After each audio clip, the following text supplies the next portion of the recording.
არსებობს მებრძოლთა კატეგორია, რომელთა წინაშეც ოქტაგონის კარები თავის თიღება და არსებობენ მებრძოლები, რომლებსაც სამყარო თითქოს სპეციალურად უღობავს გზას. შავკატ რახმონოვი შესაძლოა იყოს UFC-ს მთელი ისტორიის განმავლობაში ყველაზე უიღბლო პრეტენდენტი, რომელიც კი ოდესმე ოქტაგონზე დამდგარა. There's the tap. Wow, Shavkat Rakhmonov still undefeated. All of his wins inside the distance. ცივი გონებით რომ შევხედოთ, UFC-ს ქვესაშუალო წონითი კატეგორია ამ წამს ყველაზე დინამიური და ცეცხლოვანია. ხო და ამ ყველაფრის ფონზე გულშემატკივრებს ურჩდებათ კითხვა: სად ჯანდაბაში გაქრა შავკატი? იყო დრო, როცა ეს ბიჭი უბრალო მებრძოლი კი არა, ბუნებრივი კატასტროფა გოგონა. დაუმარცხებელი მებრძოლი, რომლის წინაშეს თითქოს ნებისმიერი მეტოქე მხოლოდ დროის გასაყვანი რესურსი იყო. არანაირი მსაჯების გადაწყვეტილება, ის ყველას ანადგურებდა, თითოეულ მათგანს ვადამდე აფინიშებდა, ყოველგვარი დავისა და ზედმეტი ლაპარაკის გარეშე. მაგრამ დღეს მასზე აღარავინ ლაპარაკობს. როდესაც სატიტულო ბრძოლებზე მიდის ლაპარაკი, მისი სახელი სიებში აღარც კი იხსენიება. სამწუხაროდ ეს არ არის მებრძოლის რეგრესის მაგალითი. ჩვენ უბრალოდ უყურებთ მებრძოლის საშინელ, კატასტროფულ უიღბლობას, რომელმაც შესაძლოა პოტენციურ ისტორიაში ძალიან ბევრი რამ შეცვალა. სანამ ამ გამქრალ ბუგიმეზე მოგიყვებით, შეგახსენებთ, რომ ჩვენ სარხზე MMA-ის კრეკერ კროკოს ერთად უყურებთ. ჩემი მეგობარი ბრენდი ისევ აქ არის, ახლა კი დავიწყოთ. სად გაქრა შავკატ რახმონოვი? დიდი ხნის განმავლობაში MMA სამყაროსთვის შავკატი იყო ის, რასაც გარდაუვალ ჩემპიონს წმინდა საჩემპიონო მასალას ვეძახით. მან UFC-ში ისეთი სტატისტიკური ანომალია შექმნა, რაც ამ წონაში, სადაც კონკურენცია ყველაზე მაღალია, აქამდე არც გვინახავს. წარმოიდგინეთ, ორგანიზაციაში მისი პირველი 6 ბრძოლა ფინიში დასრულდა. საერთო ჯამში 7 ბრძოლა აქვს ჩატარებული და აქედან მხოლოდ უკანასკნელი მე-7 ბრძოლა მივიდა მსაჯების გადაწყვეტილებამდე. იგი არ იყო მხოლოდ ერთი სტილის დომინანტი. ჩვენ არ ვსაუბრობთ მხოლოდ მოჭიდავეზე ან გამოკვეთილ სტრაიკერზე. შავკატი არის ერთ-ერთი ყველაზე მრავალმხრივი და საშიში ათლეტი, რომელიც კი ოქტაგონს ახსოვს. ელიტარული დარტყმითი ტექნიკა, მოსალოდნელი ნოკაუტი ნებისმიერ წამს და უდიდესი საფრთხე პარტერში, სადაც ის ნებისმიერ შეცდომას მახრჩობელა ილეთით სჯის.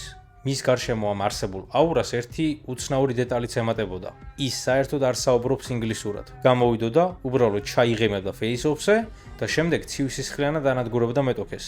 სანამ ისლამი ამ დივიზიაში ამოვიდოდა, სწორედ მისი სახელი იყო ის, რასაც ყველა მებრძოლი გაურბოდა. თითქმის ყველა მებრძოლი. ეს ყველაფერი კი იქამდე, სანამ 2023-ში ყველაფერი თავდაყირად დადგებოდა.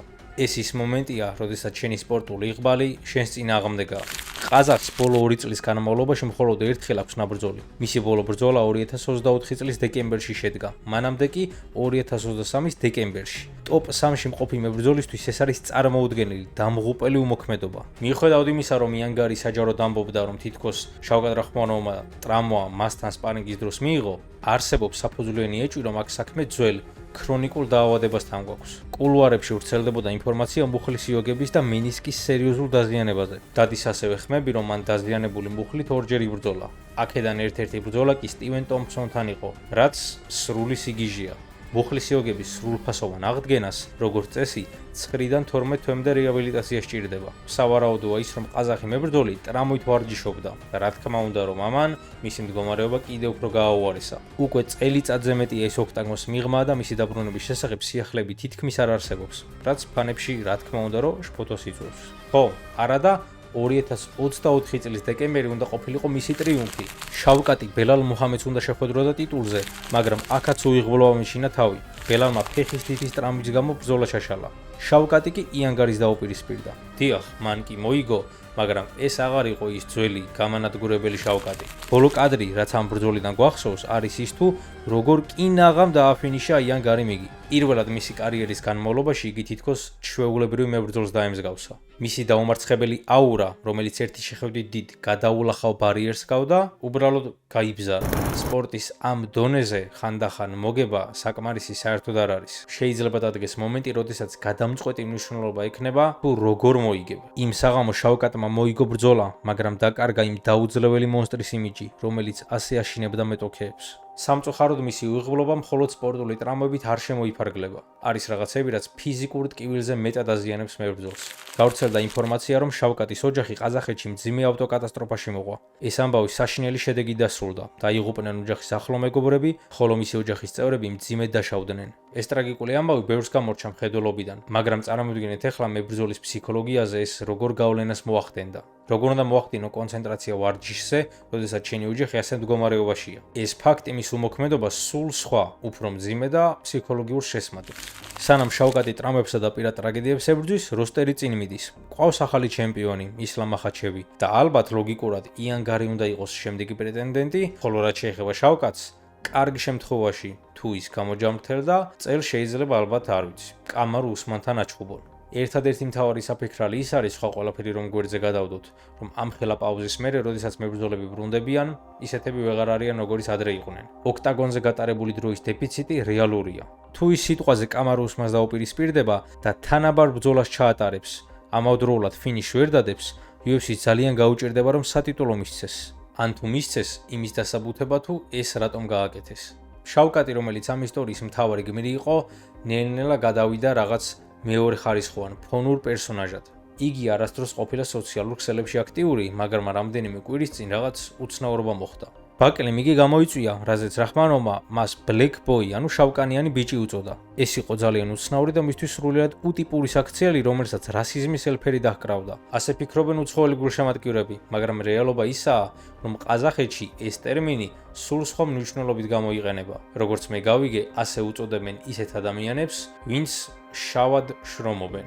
იმედია მიხვდით, რასაც ვამბობ. თუმცა ეს ყველაფერი მეორე ხარისხოვანია. საინტერესოა ის, რომ მას ბაკლის გარდა საერთოდ არავინ არ იწვევს. თუმცაღა, როდესაც ეს ვიდეო დაიდება, ბაკლის უკვე ნაბრძოლი ექნება შონ ბრეიდისთან. და თუ რატომ იწვევდა იგი ყაზახს, პასუხი მარტივია. მისი დამარცხება მეტნაკლებად ნიშნავს, რომ სატიტულო ბრძოლას მიიღებ. თუ შონ ბრეიდიმ მას კისერი მოუგრიხა, რაც არ ვიცი რამდენად ეგრე იქნება, მერე უკვე შავკატთან გამარჯვებაც აღარ უშველის. ასე რომ ვნახოთ. რაჰმანოვი მხოლოდ 31 წლისაა. ფიზიკურად პიკში უნდა იყოს. მისთვის საუკეთესო სცენარი და საბრუნებლად ალბათ კამარ უსმანთან ჩხუბი იქნება. თუ იგი მოიგებს და თან დამაჯერებლად. ამით ალბათ ბევრი კითხვის ნიშანი გაქრება და ამარცხებს ყოფილ ჩემპიონს, მერე უკვე შეიძლება ვილაპარაკოთ ტიტულზე და სხვა ყველაფერზე. ადრე მას ისლამ ახაჩევის ყველაზე დიდ საფრთხედ მივიჩნევდით. ახლა კი ტრამვების, პირადი ტრაგედიებისა და ხანგრძლივი პაუზის გამო სერიოზული ეჭვები ჩნდება. ის ნამდვილად არ არის ჩვეულებრივად რაღაც ჩამქრალი მებრძოლი. უბრალოდ გარემო პირობების ხრეპლი გამოვიდა. ძალიან დიდი ინტრიგაა ჩემთვის და ველოდები მის დაბრუნებას. მაინტერესებს თქვენი აზრი ამ მებრძოლზე, რას ფიქრობთ, რამდენად აქვს შანსი დაბრუნების და თუ დაბრუნდება, როგორ დაბრუნდება, რას იზავს, როგორ იზავს, რანაირად. მე კი გეტყვით, რომ თუ მოგწონთ ჩემი კონტენტი, ბარემ გამოიწერეთ არხი, ეს ვიდეოც მოიწონეთ. მე კი შეგხვდებით მომავალ ეპიზოდში. აბაჰე და აბაჰო.